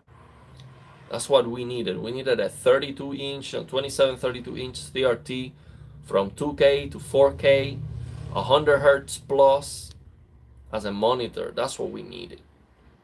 HD Movie Source asked me, are you on social media? No, I am new to social media. Like, the only thing I use is YouTube. I don't have Facebook. I don't have Instagram, Twitter. I mean, I created a Facebook sometimes just to buy and sell stuff, but I never use it. I never open it. I never do anything with any other social media because I'm still new to the internet. I have too much with YouTube. I just use YouTube for now. But of course, I might expand later on. When this baby hits 88 miles per hour, you're going to see some serious what he's talking about. I don't know what he's talking about. ESG score equal evil when you understand what it does. Yeah, says weaponize autism. ESG score is evil. Okay, I kind of, from what you've told me so far, I kind of have an idea what that is, and it sounds very bad to me. It sounds like a performance killer if you ask me right now, but I'll take a look at it. I will check that out and see what that is. Make me maybe make a rant about it. I don't like to do rants, man. Those videos they do good. But I keep it real. I don't like to do rants. But yeah, I do have very strong feelings about some things. Aliens, Terminator, RoboCop, Predator, and all the other classics, brother. Okay. We need fine-tune dark areas, -16 equivalent settings on reshade for non-LG users. We don't need it. We don't need it. On reshade, using the HDR black floor fix shader, you can use the SDR emulation setting. Done. We don't need the TV settings to fix the black level anymore. On the PC, we no longer need the TV settings to fix the black floor. We can perfectly fix the black level using these new Lilium shaders and get it absolutely perfect, better than with the fine-tune dark areas option. That's no longer necessary. So you can also fix it for all displays. You don't need to have an LG TV for that. That is awesome. Very, very, very, very good. Very important. Have you been born again, bro? I don't know why you mean. What do you mean by that? Opening. Okay, I don't know which game is this. Like a space game. See if we have some gameplay. I'm only interested on gameplays. Okay, when I see a cinematic, you're not showing me anything. I mean, I don't care about it. I'm just not even gonna look at it. Don't forget Captain N, the Game Master Law, Big Trouble in Little China. Those are movie names. NVIDIA DLSS 3.5 is coming soon. Yeah, I talked about it already. It seems like a very good idea. It looks better. It makes ray tracing looks better, and it might improve performance in some areas. NVIDIA, they asked NVIDIA about this because they are showing on their slide on the NVIDIA website, they are showing DLSS 3.5, 108 frames per second versus. Oh, okay, so what they are comparing is the new feature of this DLSS 3.5 versus previously, okay? But comparing it with frame generation and all of that. And it's 108 FPS versus 100 FPS. So somebody asked NVIDIA if that was an indicative of a better performance across the board. Like it is always gonna be better performance. And NVIDIA said no. Sometimes you might see a little bit better performance, but that was not the goal. The goal was to make it look better. But yeah, sometimes you might see a little bit better performance, so that's very good. Oh, thank you for the super chat, Murat Karabejas. Listen to this guy. If you do anything different with your C1, you're wrong. Big time wrong. Yeah, I have fun. I'll tell you this. When I do the videos, you have to understand this. I am not a native English speaker, okay? I speak Spanish. There is no way I would. I mean, I might have a YouTube channel in Spanish, but there's no way I'm going to express the same way in Spanish. And I laugh at myself. I enjoy doing these videos because I look at myself, the things that I say and the way that my emotions, and I just laugh at it because imagine, so think about this. 5 years ago, I didn't know how to speak English. I'm talking about I couldn't even understand anything, let alone speak. Like I watch a movie, I have no clue what they're talking about. Okay, so because I learned English so fast, and I can now explain things in English even better than in Spanish simply because I learned those things in English, and the terms and the vocabulary of the content is in English. It's just I see myself sometimes like I laugh at it. I just watch the videos and I see myself saying wrong, of that.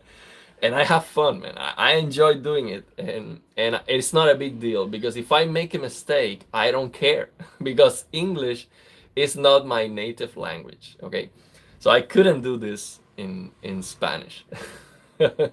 I couldn't do it. So yeah, that's what what I'm talking about. We have a new game. Oh, this is Black Desert Online. This game is already. Okay, wait. This is new. Whoa, wait. Well, this looks incredible. We have Black Desert Online. So we're riding a horse, shooting arrows, sword fighting, incredible graphics. Wow, the draw distance of this game is, it seems too good to be true. The draw distance is too good to be true. I'm sorry. Too good to be true. The graphics look absolutely incredible on this game. The animations look very good. Cloth physics. We are driving horses, driving like carrots. This is an RPG. Colorful game, beautiful colorful game. We're fishing stuff with a shield on the back, fighting huge crabs, monsters. Oh my god. You are even petting a cat and flying with a huge I don't know the name of that thing, like a balloon on the air. Magic, electricity stuff. Climbing trees, Assassin's Creed escalation of buildings, taming horses. This seems too good to be true. This game seems too good to be true. I'm sorry, there's something wrong with it. This cannot be true. The horse riding. No, wait.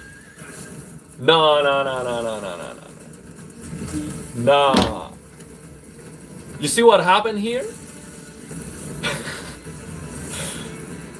This guy is transforming into like a bird or an animal that can fly, going and jumping over castles with a pole, throwing enemies into the air. This seems too good to be true, man. The hitboxes absolutely perfect, like a sword attack to your legs, and the guy just dodging over the sword perfectly. Combat seems too good to be true. Draw distance seems too good to be true. You're flying, going from flying to mounting your horse, just jumping into the air, like Zelda style, like Tears of the Kingdom style stuff. Crimson Desert. I'm sorry, this is too good to be true. Release date. No release date. I'm sorry. That's too good to be true. No release date. That cannot be true. I'm sorry. Best game ever created. That cannot be true. Did you see this? Are you guys watching this? I want to have your impressions about this game. This seems just unreal. Okay. Let me know if you watch this trailer, man. It cannot be true, man. So let's see what else we have here. Well, thank you for this for the super chat, Murad. I'm just playing, bro. Haha, love the passion. Yeah, man. Just having fun, man. I do this because I like it. You see on the channel, I'm not trying to do videos to get views. Like, for example, the video I did yesterday. I have Digital Foundry in mind when I am talking and when I'm complaining about quality of the pixels versus quantity of the pixels and all these Unreal Engine 5 features, because Digital Foundry is focused in a state-of-the-art graphics. I understand. They want to push graphics. They love ray tracing. I love the feature too, but in my opinion, if you cannot get a good enough performance, it is not ready, give me the option to turn it off. That's why I don't have a problem with ray tracing as long as I can turn it off. But now with Unreal Engine 5, with these features, Lumen and Nanite, these developers are having an easier time with it because you don't have to manually handcraft the lighting, maybe just turn on lumen, boom, it's done for you. So they're not going to work in giving you the option to turn it off, and that's what I don't agree. Just the performance is not good enough, it's not ready, let me turn it off. That's the problem I see. So my point was, I could make videos like if that video I made yesterday, I just put Digital Foundry, I do a reaction of what they're saying, and I tell them wrong, big time wrong. I disagree with you. That video will have more views and all of that. But first of all, I don't like to criticize any. I will never criticize any YouTube channel or content creator. I am not gonna do that. I crap in companies, big corporations, LG, all of that, but not in people and YouTube channel. I don't do that. So I do this because I'm having fun, because I like it. So yeah, I'm enjoying it. That's why I do it. I don't do it because of the money or not. And of course I enjoy doing it because I enjoy helping people, and people tell me, bro, it looks amazing, thank you. And I was really desperate when I got this LGC one. I was like, I didn't know what I was gonna do, and because I figured some things out, and I know that can help someone who might be desperate because the HDR is broken, it looks like crap, and because of the games. That's why I do it, because I really enjoy it, and many other things. I like to share the things that I learned. So they're showing Assassin's Creed Mirage, and I'm actually looking forward to this game. I think it's looking pretty good. Let's see if we have some gameplay now. So they're showing some in-engine cutscenes. This looks very good. Wow. They're showing like a shot from the air of the entire city, and it was looking pre-rendered. It was looking insane. October 5th. Let's see if we have some gameplay. I hope we do, because it is on the title. Series offering an immersive and authentic experience featuring full Arabic voice acting, as you saw in that trailer. You can be transported to 9th century Baghdad. Full Arabic voice acting. 5th. Big month in October for game October 5th. Now I would like to introduce you to our co-host tonight for ONL. So they're not gonna show anything? Jasmine? They're not gonna show anything from Assassin's Creed, man. That's sad. It is on the thumbnail, Assassin's Creed. Hey, what's up, TKK? Just wanted to stop in and say hello, everybody. Plasma is the best. Max love to you, my brother. Thank you. Yeah, let's work in doing something together. Let's do something together. We can do a live stream. We can do a lot. We cannot play Street Fighter because they're just gonna beat. But you know, Armor Core is coming soon, and we can do. Armor Core has PvP, and we might. So you know what we can do, because I'm gonna buy Armor Core. We can do maybe a YouTube channel battle or a tournament. We can do gaming tech versus me, and then we can also do it with TKK, see who wins, and then, you know, something like that. We can do like a bracket, something like that, like everyone against everyone, then the winner fights the winner, something like that. If everyone likes Armor Core, I think it's gonna be a good game for that, because nobody is an expert in Armor Core, because it's just a new game, new formula. So everyone's gonna be just learning how to play it. So that might be a good idea. Let's see. See what we have. Yeah, it sounds dope. Do you play Destiny? I opened Destiny one time. I'm not like good on shooting games, because I like to play with a controller, and I can aim better with a mouse. Like the controller, I cannot. I'm not very good. And so shooting games with a controller, yeah. But we can try it. It doesn't matter if I am good or bad. It doesn't matter. We can still try it. Let's see what else we have here. Let me keep reading the comments, because I missed a lot of comments. Wow, man, you have so many comments. I hope the chat doesn't disappear like last time for some reason. Okay. Do you think gamma settings decrease visibility near black? From my testings, it does, from gamma 2.2 to 2.4. I want to raise it because the colors are more beautiful on 2.4 than 2.2. Yeah, so yes, it reduces the visibility near black, but what you can do is use a test pattern to make sure it is not crushing black. Sometimes you might have to just give it a click. In Gamma 2.4 or BT 1886, you might have to give it a click up on fine-tuned dark areas or the black level.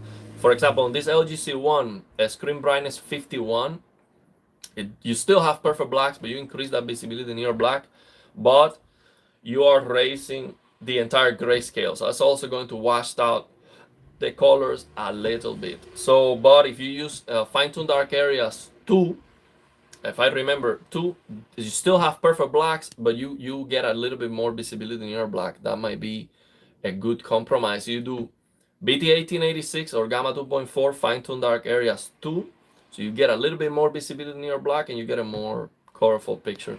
That might work.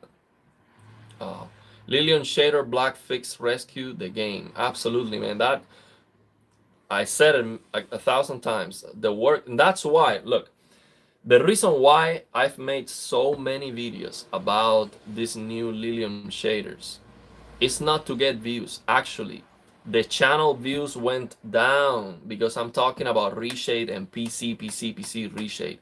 And the reason why I'm doing it, even if it is affecting the channels, because most people play on a PS5, okay, and on the consoles. So more general topics are more attractive for more people. But the reason why I still wanted to just share this is because I believe this is so important. These Lilium shaders are fixing HDR gaming. Like, this is amazing. It is a game changer. Everyone needs to know about this. And this content is much needed. Much needed. So, yeah, absolutely. The work that this man has done, Lilium, it's absolutely amazing.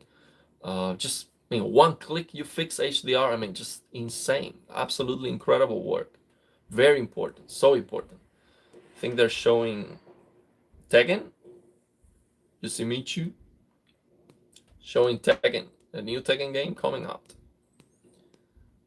So let's see. So yeah, that's my answer to that. Love you are showing retro plasma TVs are good. I love the plasma technology, man. And not everyone has. Here's the thing. That's the reason why I opened this channel. $25 plasma TV. It looks amazing. People need to know about this. Okay, not everyone has $1,000 plus to get an OLED display. So a plasma TV you can get for cheap on the used market is an incredible value. I mean, the best picture quality for the money. And yeah, I love it. I love the technology. It's very special technology. I bought the TCL 7 series, 144 hertz, 55 inches, cost under 600 euros. I am moving this month, and there is a TCL TV where I am moving, and this TCL TV was purchased last year, I believe. So I don't know which one it is, but it might be a QM7. I don't know. I am definitely going to test that TCL TV, and even if it is not a very high end or if it's not very good or whatever, I hope or I expect that most TCL TVs are going to have about the same menus and options and settings and stuff and calibration. So I'm gonna share some settings that might be useful for every TCL owner. So TCL is coming on the channel, okay? I'm definitely going to I'm going to test that TV very, very hard. So we have now Call of Duty Modern Warfare 3. Let's wait until they show the gameplay of the campaign. Let's see how that looks. I have heard that OLED technology isn't great for optical health in humans. Listen, staring at a screen 24/7 every single day is not good for human health, no matter which technology it is. Okay, we are not supposed to be looking at these things all the time. Okay, you just need to be mindful of that. The other thing is, blue lights are necessary for picture quality. Okay, so we need blue. But you can calibrate your TV. I show how to do that. Any TV, you can calibrate it and lower the intensity, the gain of the blue light, and still get a picture that looks good. Okay, I'm not talking about a calibrated picture. I'm not talking about accuracy. I'm talking about a picture that looks good and it is more gentle to your eyes. I share how to do that, and I share my LG C1 settings to do that. I love it. Okay, I absolutely love these settings. Those are my settings. Okay, I'm not using anything else because my eyes love it. Okay, so do that, and then don't play every day, all day, 24/7. That's what you have to do. But yeah, I don't think OLED. There's anything wrong with OLED. So yeah, it's okay. I'm sorry. I think I missed another super chat from Murat's Caravellas. Oh, thank you. Thanks again, man. Listen to this guy. Okay, no, but see if this is another. Oh no, I'm sorry. So he donated first. I missed the first one. He didn't have any comment, and then he donated again with a comment.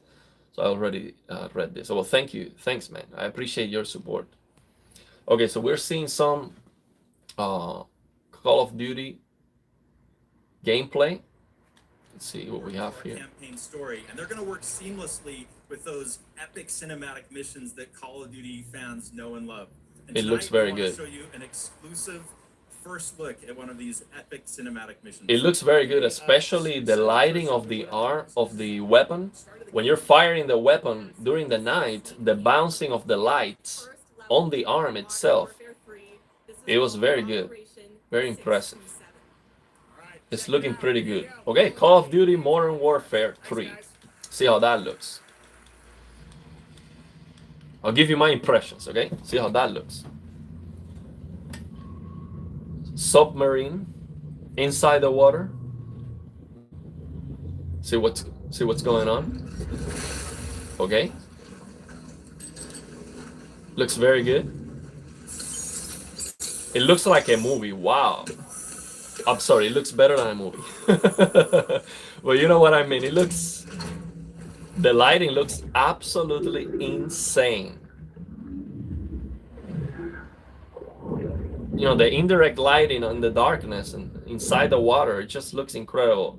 Not sure if this is in-engine or if this is just the cutscene, like a pre-render cutscene. I'm not sure. It looks too good to be true. Yeah, I think it looks too good to be true. Heading to surface. Okay. We're going to attack a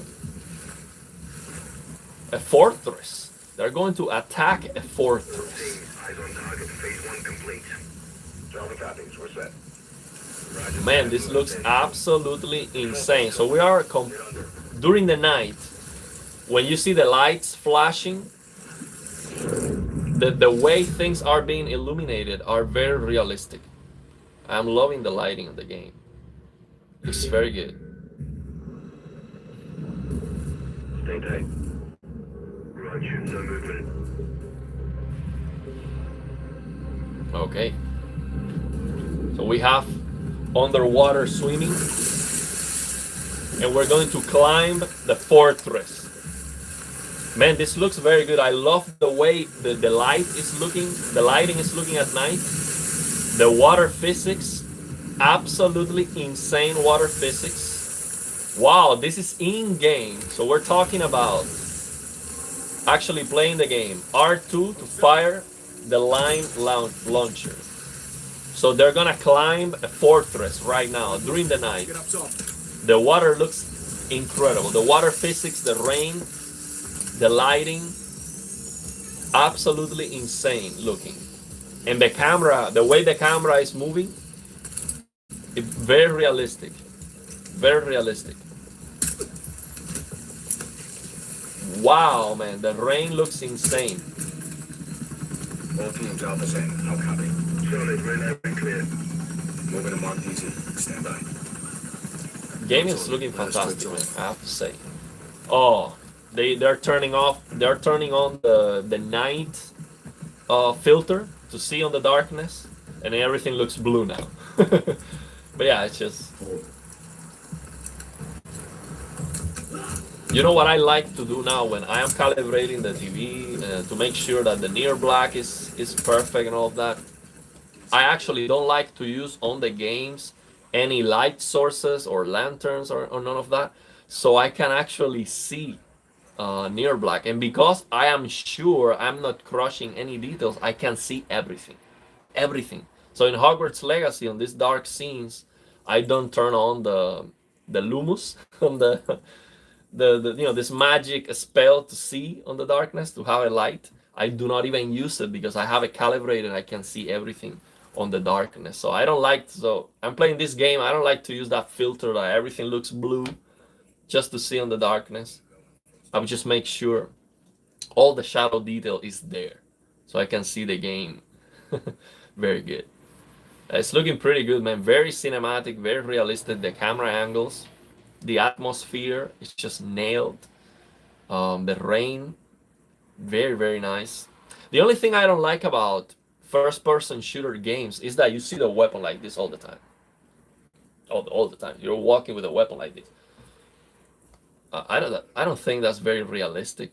I wouldn't walk with a weapon like this, but you know, I'm not a ranger. Maybe that's the way they do it, but it doesn't look very good to me. So going down the stairs, very realistic. Like you see each step going exactly where it's supposed to be. That's one of the most difficult things to get right. I remember GTA 4 was the first game where I saw the character going upstairs. You know, each feet was exactly where it was supposed to be on the stair, and I was blown away with that. You can see that here. It's very realistic. I am blown away with the rain effect, man. This is probably the best rain I've ever seen on any game. It's just so realistic because you see the wind affecting the rain, and you see some smoke also affecting some particle effects. And so you see the direction of the wind, basically. You see the rain and the particle effects. It allows you to see the direction of the wind. It's just absolutely incredible looking, the rain.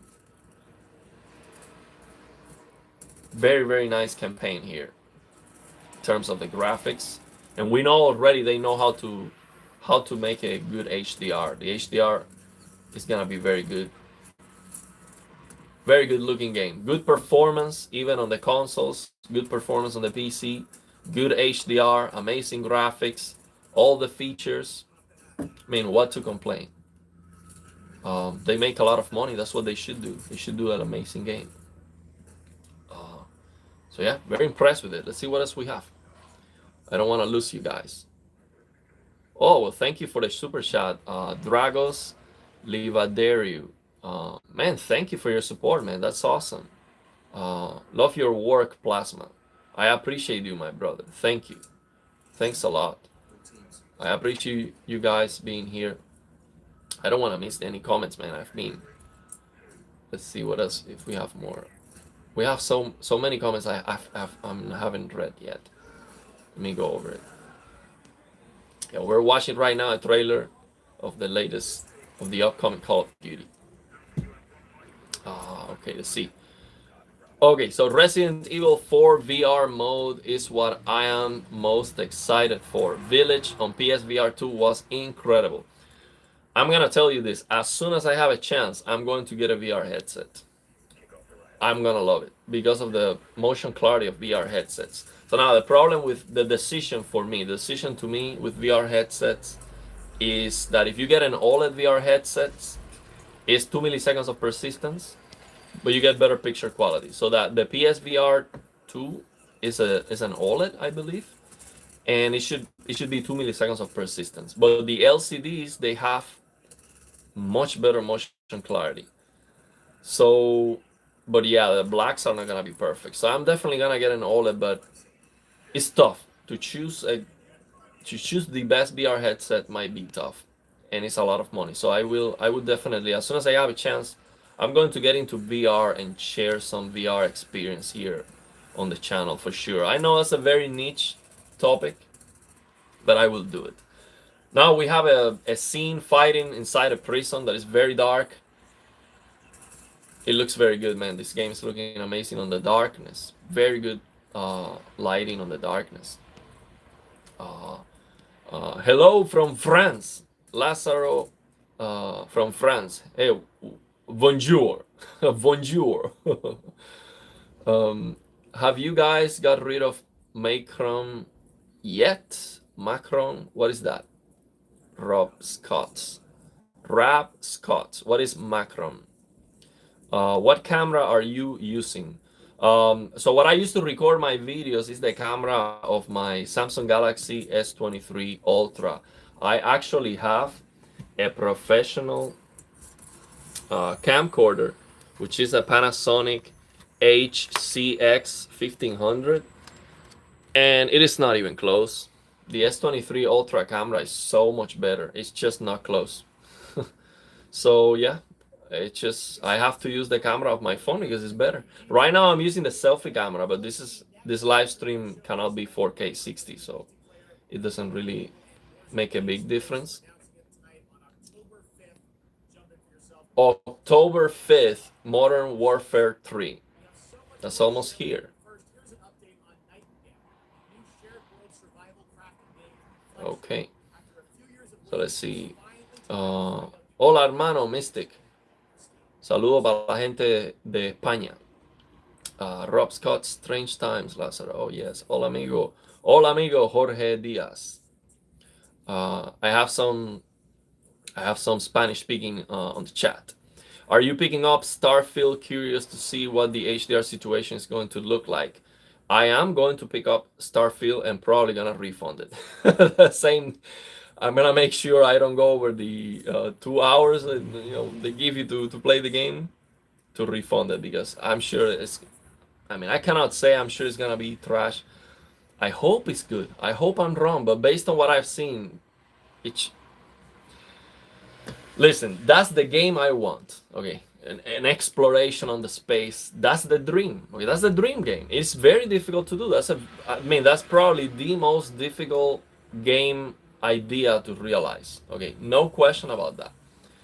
But the problem is, I don't think they did a good job. Based on what I've seen on the trailers, it's just not looking promising to me. Not at all. I am very pessimistic about Starfield, unfortunately. Very pessimistic. So they're showing a new game here. First person fighting monsters, magic on the forest kind of game. Indie. See the character models, they're looking a little bit outdated. It looks cool. It looks like kind of Remnant, but a lot lower budget. A lot lower budget. And you have first person and just first person. Not third person over the shoulder combat. Just first person. I might check it out. Okay, let's see what else we have.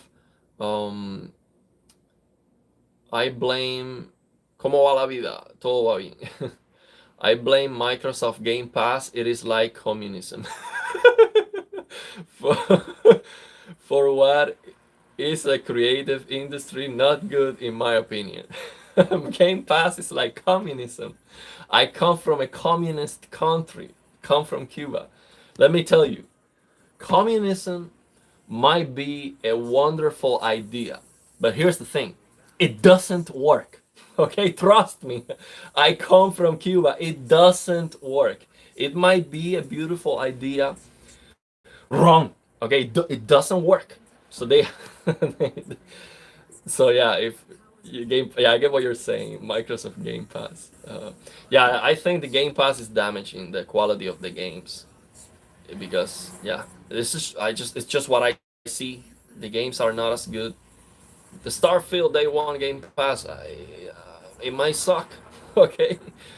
S60 is the entry model before the ST60. Oh, so yeah, the Panasonic Plasma we were talking about with 48,000 hours, and he said the input lag was 35 milliseconds. For gaming was not very good. He's saying that that was the S60. So the ST60 is the higher end model. That's the one I heard it has actually a better input lag than the highest tier, which is the ZT60 or the VT60. And the picture quality should be the best among the best plasmas. Uh, I believe it is brighter too because it doesn't have a polarizer, so you're gonna have raised blacks under lighting conditions. So you just turn off the lights, and it should be even brighter than the ZT60. So yeah. Murat says, bro, do you enable G-Sync? Do you leave it on or off? Fire C1. So G-Sync on for VRR games, and I turn it off for OLED Motion Pro. So what I do is, for games where I want to, I mean, every game that has HDR and I fix it, I want to play with HDR sometimes.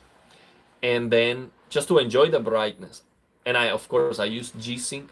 But what I do is I use G-Sync on my PC. So what I do is turn on V-Sync on the NVIDIA control panel, force V-Sync on the NVIDIA control panel. I turn it off in the games, and then I use a Riva Turner statistics server to lock the frame rate. So even when I am using V-Sync and G-Sync, I still don't want the frame rate to be fluctuating too much. So for example, if I can get on the game from 100 to 120 frames per second, yeah, I might just lock the frame rate to 120 and just enjoy that, or 117, because VRR is gonna have that buffer to give you a better input lag. But if the game, for example, if the game is fluctuating too much, so if it's going from 120 to 90 FPS, as I would use, oh, I lost the shot. Okay, no, I have it. I still have it. It reconnect for a moment. So what I do is, so if the game is fluctuating from 120 to 90 FPS, I lock the frame rate to 100, because from 100 to 90 FPS is just too much of a jump. So yeah, I do use G-Sync, but most of the time I don't. I use OLED Motion Pro High, and I lock the frame rate. I lock the frame rate to get the perfect frame time and lock frame rate for OLED Motion Pro. 60 FPS, I locked that to 100 FPS, 100 Hertz, or 120 FPS and Hertz when I can get that level of performance. That's the best. But most of the time, my PC, what I can get is 100 FPS, 100 Hertz, and that's what I use. So that's very, very good. So 80s Holic says, I was told that 100,000 hours on the plasma kills 50% brightness over time. Yes, that's what I read. Lazaro says, I want you to thank France for Joan of Arc. Joan de Orleans, we need more spiritual warriors. Asus just announced 32, Hybrid says, Asus just announced 32-inch 4K 240 Hertz QD-OLED monitor. Probably too small for you, but many are excited about it. That's actually a fantastic. That was the 4K 240 Hertz monitor that somebody asked me about at the beginning. That's great, man. That's perfect. I mean, as a gaming monitor, that's perfect. And it's not too small. 32 inches is very, very nice. That's not small. It's very good. That's definitely that should be an amazing display. Amazing. That should be very, very, very good. QD OLED colors. That's going to definitely have a glossy finish, because the QD OLED monitors are coming with glossy finish. So now you have glossy finish, quantum dot colors, perfect blacks. If you have a completely dark room, you will have perfect blacks. 240 Hertz OLED is gonna give you 4 milliseconds of persistence, equal to 4 pixels of motion blur when moving at 1000 pixels per second. What that means is basically 240 Hertz is as high as I would say that everybody's going to notice the difference. Okay, I mean, everyone's gonna notice the difference from, I mean, we cannot say everyone, but I would say most gamers are definitely gonna notice the difference up to 240 Hertz for sure. Beyond that, it might be more difficult to notice the difference. I would definitely notice it because I'm focused on it and I know what to look for. So basically 240 hertz, QD-OLED, 32 inches, 4K, that sounds like almost end game. It is not end game. We have a lot to improve. And we don't know if you're gonna have settings. We don't know the accuracy of the display, all of that. But yeah, it sounds like very, very, very good. Extremely good, actually. So yeah, it sounds like a very good plan. So definitely, yeah. I wish that this the channel grows more and I get some review samples to check them out, check those monitors, and give you my opinion and how does that compare with the C1 in case you have a WRGB OLED. But yeah, those monitors are very expensive. They're not gonna send me a monitor not to keep it. I would send it back. I don't want them to give me away any product, but just for review. I would like to check it out. Gamescom, not this freak show. Hey, got a question for you. Okay, let me know. Very impressive that you have learned so much English in 5 years. Greetings from an English teacher. Okay, well, let me tell you how I learn English. Understandable input. That's it. Understandable input. So the challenge is, how can you get understandable input when you don't know anything? The method is called TPR, Total Physical Response. It was invented by a doctor called James Asher. And you just watch some videos of somebody saying the phrases and the words, and you can see the actions of what they're doing, so you understand what they're talking about. So you acquire enough vocabulary to then go to the next step, which is basically just listening to understandable input. That's it. TPR and TPRS. Check that out. If you're an English teacher, that's the best method. All I did was to listen. That was it. I never practiced speaking, never, nothing. I studied for 1 year before coming to the US, and I was communicating here on the US day one. The Ransom Gamer says, please tell me, is LG C2 okay to buy, or I should get LG C1? Actually, LG C1 is out of stock in my country. Well, if the LG C1 is out of stock, get the C2. You have no choice. The C2 is better than the LG C1 in almost every single way, including motion interpolation to watch movies, but it doesn't have the OLED Motion Pro High at 100 and 120 FPS, which is a huge miss. Huge. It's an amazing feature, but aside from that, if you are not on the PC, on a high-end gaming PC, basically it doesn't matter, and the C2 is better for movies. It has a better motion interpolation, so the C2 is a great TV. Nothing wrong with it. I can definitely recommend it. But yeah, I mean, if in terms of the price, an S95C, an S95B is so cheap that might be the way to go in terms of pricing for the screen size. But it depends on what you have available in your country. Jorge Díaz says, por lo menos salúdame en español. Ojo, yo soy bilingüe. Te saluda en español, compadre. Murat says, bro, can we get a Spanish version of wrong? Big time wrong. So we say wrong. We don't say wrong. Okay, when we say the first R of any word, we say wrong. What? No, wrong is equivocado. So we don't say that. We don't say that phrase. But if we were to say wrong in Spanish, we would not say wrong. We would say wrong. So we don't say very, very strong the first R. We only say strong R's when it is in the middle, like ferrocarril. We say that's like a train, like a train track. Ferrocarril. Oh, Lords of the Fallen. They're gonna show something. Okay, let's go. They're gonna show some Lords of the Fallen. It's just cinematic. I just want to see gameplay. Nice. So let's see. Good news. DLSS 3.5 coming to all RTX cards. Yeah, I mentioned that.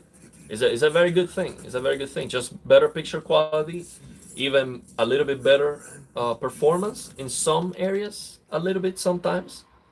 So yeah, it's a very good thing. Definitely, we need if ray tracing performance is such a it's so big, it's so difficult to get. At least the picture quality needs to be incredible. So if you turn on ray tracing, you're like, wow, man, it's just absolutely insane. I'm buying a 4090. I want to see this. Okay, no problem. It needs to look good. It needs to really make the difference. Otherwise, it just doesn't make any sense to use ray tracing. That's why I think this is very important. DLSS 3.5, improving the quality of the ray tracing, very important, very good. It's basically just replacing the denoiser for an AI denoiser, which is basically guessing better the pixels that are not getting ray traced with the bounce. The calculations of the bounce lighting that is not being calculated. It is replacing the denoiser, so you get a more accurate ray tracing. Just looks better. So you get the colors bouncing on the scene, the light, the color lighting bouncing on the scene more nicely. So yeah, I think that's very good. We need DLSS and the blessing of the Almighty these days. Absolutely. Unfortunately, Armored Core 6 is not gonna have any upscaling. So that's why I believe, and it's going to have ray tracing. So that's a huge problem. But the reason why I think that's a good indicative that the game is going to run well is, yeah, if you turn on ray tracing, if you can get a playable performance, that means that the game is not demanding at all. It's not open world. So yeah, we need DLSS every time we can. I use it all the time. If you see a game like Mario Galaxy running on the Wii, the textures are so gorgeous. Yeah, Nintendo knows what they're doing. They're showing right now Sonic Superstars. Yeah, the thing is, what a lot of people don't understand is that you can get 60 FPS or 120 FPS on any GPU on any console that can output that. So if your GPU can output 4K 120, you could get 4K 120 on every single game. It's just a matter of the program, of the software. So Nintendo knows the hardware that they have, and if they want to give you a smooth experience, they just change the game to make it look good and make it run smooth. Especially when you have something that's side by side and moving so the background is moving all the time, you definitely need a better motion clarity. You cannot have 30 FPS. That sucks. So yeah, that's definitely important. If you see a game like Mario Galaxy running on the Wii, okay, I already read. For such an older game, okay. I've got a LG C2. I use it when playing the PS5. I set blur reduction to 10 because I hate motion blur. Do you think this is suitable? It looks good to me with motion blur set to 10. What I would recommend you with the C2 is use the OLED motion better, because you can use the OLED motion setting on game optimizer mode and have better input lag. So if the flickering is not a deal breaker to you, you're gonna get better input lag and the same motion clarity, and the brightness goes down in half at least. So that would be my recommendation, just for the better input lag. But if you like it, enjoy it. That's what it matters. If you like it, give it a try, enjoy it. I think we need more hardware optimization, more hardware utilization, not just constant hardware upgrades.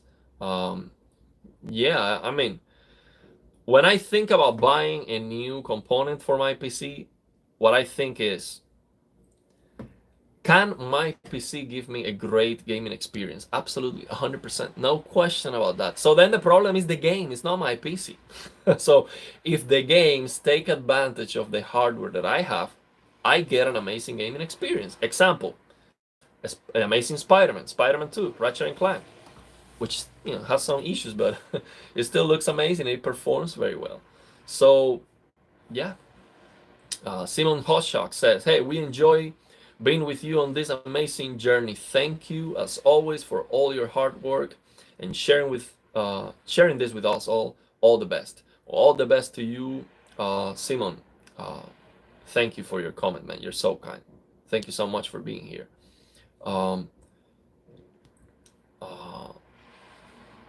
So, bro, you for G-Sync on or off? Yeah, G-Sync on when you don't want to use OLED Motion Pro, or if you just want the best input lag, because VRR adds some input lag. So you can turn that off. If you can get 120 FPS, no fluctuations on the game because your hardware is powerful enough or the game is not demanding, just turn that off. You just don't need it. Don't need G-Sync. But I do use it for HDR games. It is very good. It's a very good feature. But for OLED Motion Pro, you have to turn it off. You cannot use it at the same time. James Campbell says, hey, as we're getting older, I think we have somewhat unrealistic expectations as to what we should see from graphics. I mean, I remember seeing the jump from Nintendo 64 for the first time. Yeah, I get what you're saying. Yeah. The way we remember the games. I mean, the kind of jumps that we used to get was just monumental. Yeah. Yeah, we don't get that anymore. We don't get jumps like that anymore. Yeah, it is more iterations. Yeah. The games are looking very good. They just need to, yeah, it's just decisions. It's their creators' intent. Hey man, VR says, I think with OLED, they were discussing the way the screen refreshes. I'm not sure, just putting it out there. They were discussing the way the screen refreshes. Yeah, the OLEDs have a light PWM behavior, so it flickers a little bit. It's not like completely, it is sample and hold, but it has some flickering, a little bit of flickering. Can we see you do more monkey bar exercises? I'm joking, but I have been doing this and it definitely helps. Vertebra compression as we get older is a thing. Monkey bars are the answer. Absolutely. Absolutely. And you know, I got some comments from that video, people saying, hey man, I cannot do that. Okay, just if you can hang on the bar, if it's possible for you to just hang on the bar, even if you cannot do the twisting, or let's say that you're injured, okay, if you have an hernia or something like that, and that's too much, is this a new Gears of War game? What is this? Okay, I'll figure it out. So if you cannot do it the same, just hanging on the bar is enough. It is so easy. Like if you can just hang on the bar every day, that's going to improve how you feel. It's that simple. And it's going to take, because some people say, oh, I don't have time to exercise. Okay.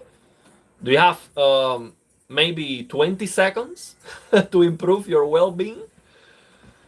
20 seconds, okay? So if you can have that at home, it's just a no-brainer. You hang on that bar, and it's just so much better. What is this? This looks like Returnal 2 or Control. What is this? The First Descendant. Okay. Okay.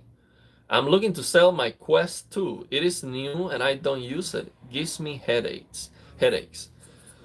Yes, VR headsets. Yeah, I heard complaints about headaches and stuff with VR headsets. So that's something that I might be able to figure it out if I get a headset and maybe share some tips and understand why that happens. Maybe that it will happen to me. Maybe I get some headaches and maybe I figured out why is that happening and how to resolve that issue. So yeah, but I heard that. What is your take on immersive simulation games such as the Dishonored series, Deus Ex, Bioshock, etc.? Highly recommend them. I haven't played them. For one reason or another. I have them Dishonored. I have them on Epic Games. Deus Ex. I know it looks very good, Deus Ex. Bioshock, I have them also on Epic Games. I will give them a try. I heard good things about them, so I'll give them a try. Actually, Quest 2 LCD have sub 1 millisecond persistence, 100 nits, and PSVR 2 is 2 milliseconds, 60 nits. Or you can increase brightness much higher on PSVR 2, but then the motion persistence gets worse. Oh, interesting. I didn't know that the PSVR 2 with 2 milliseconds of persistence was 16 nits. And how bright 16 nits is looking on a VR headset. Because I guess, because you have the headset, it's right there on your face. Maybe we don't need that much brightness. I'm not sure. I've never tried. Let me know how bright that looks. Okay, we are over 2 hours already, so I wanted to see this full press conference. I might have to go soon. I'll stay for a little longer. Let me read one of the latest comments, and I'll jump to this. I think I lost the shot a little bit. So, nano LED should make it possible to get thousands of nits and strobe at the same time. Yeah, I think that's gonna be end game technology. Yo, I'm late to stream, but you see DLSS 3.5 Ariel? Yeah, I talked about it. Already. It is a great idea. Yeah, there will never be any more big momentous generational leaps aside from VR and AR. The last time I was truly blown away by flat screen graphics was with the Sega Dreamcast. TVs just need to get back to 1 millisecond motion persistence and bring back an advanced form of glasses free, a stereoscopic 3D, as you are speaking through a window into a virtual game world. I love 3D, man. I really hope they bring it back. There is actually a way to give you 3D even without glasses. There was a prototype on CES, I think it was. No, what was the name of this event? Yeah, there was one of these technology events where they show 3D without glasses. That'll be amazing. I think they should definitely, bring 3D back, man. It would be great to play games on 3D. But yeah, I guess if I get into VR and I get a great VR headset, that's gonna be a much better gaming experience. The thing is that not every game can be played on VR. There are some mods and stuff.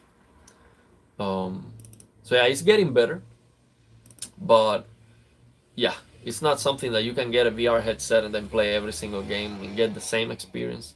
It's not like that.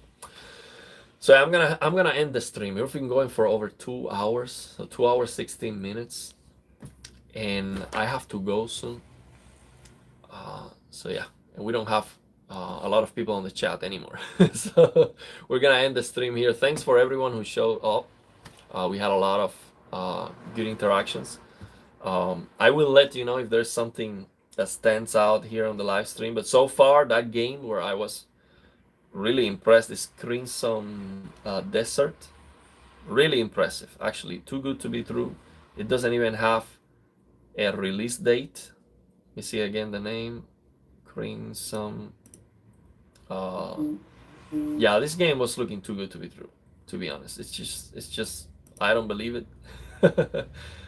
It's just too good. But yeah, so far that's the thing that impressed me about this.